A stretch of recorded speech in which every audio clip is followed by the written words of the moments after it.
Talk to Mr. COwnsby, who is the Director of Communications for the Metropolitan Davidson County School System. And of course, Mr. COwnsby, before we had our first commercial break, we were talking about problems and some of the solutions and some of the challenges in a real sense in the Metropolitan Davidson County School System. Let's continue that by giving you an opportunity to talk about some of the things that you'd like to talk about that you think that your constituent ought to be familiar with, not only those 70,000 students that are involved in the system, but also the teachers and etc. Let's start from that perspective. We share some of the same challenges and some of the same problems that most large urban school systems do. In that, in a county this size and in a county this diverse, we have a really wide variety of schools. We have an elementary school that's out in the country off Ashland City Highway with 70 kids. We also have the largest high school in the state. We have inner city schools, we have rural schools, we have schools of every conceivable size. And one of the biggest challenges we have is knitting that together into an acceptable size, into a size you can get your hands around. One of the biggest goals we've had in the last few years is to send children to school closer to home. And hopefully this is going to help parents get a better handle on the school system. As a matter of fact, this has something to do with the whole settlement of the desegregation issue. What is the issue in there? I mean, what is the results of that? I think that we've all heard that that busing will diminish over a period of time, and so explain that to our audience. And we've not had an opportunity since that happened to talk to anybody about the impact that this desegregation effort, or this lack of desegregation effort in terms of federal enforcement, will have, and what are some of the long-range points of views.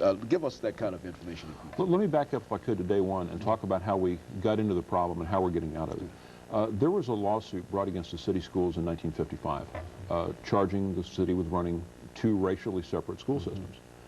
And a similar suit was brought against the county schools in 1960. In 1965, the two governments were combined, the two suits were combined. And those two cases dragged on forever. There were motions, and there were, writs of this and that, and partial settlements and appeals and back and forth. And finally, it was realized by the leadership of the school system that in a situation like this, you're not going to do anyone any good by going back to court and just fighting with people, because what happens is you stay in court forever. You go in there with your adversaries and you file stuff and you have delays and you go back and forth for years and years and years, and nothing happens, the problem gets worse. So the decision was made to work with the plaintiffs, come up with a plan that everyone would support, and then go back to court together and say, look, we've got this worked out, would you please release us from the court order?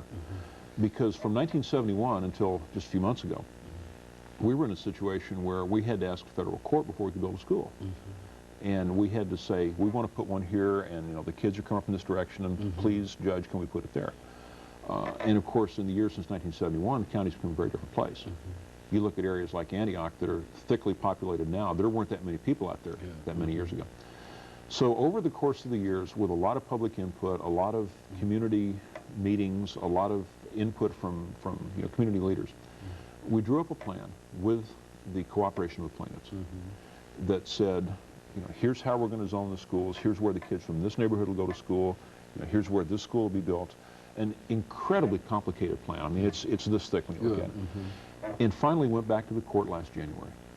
And a year ago, in fact, almost to the day, went back to the court, and Judge Wiseman said, looks like you have it worked out. Now I'm going to give you 6 months to get it funded. You have to the end of June. So we went to the council, and we went to the community, and we said, look, we've got this thing worked out, and the biggest thing about it, the thing that's really going to please the most people, is this business of busing kids clear across town, because federal court said so, is about to end. And it was a long fight, and it was a narrow victory. But the council we had until June the 30th to get this thing approved, the funding. 28th of June, the council approved funding. They said, go ahead and do it. Approved it by one vote. And so you've got all of the funding necessary, all of the funding that you required for this project. Got the funding lined up. A slight tax increase, not to directly pay for the construction, but to pay for the bonds that would build these buildings, much like you make a house payment.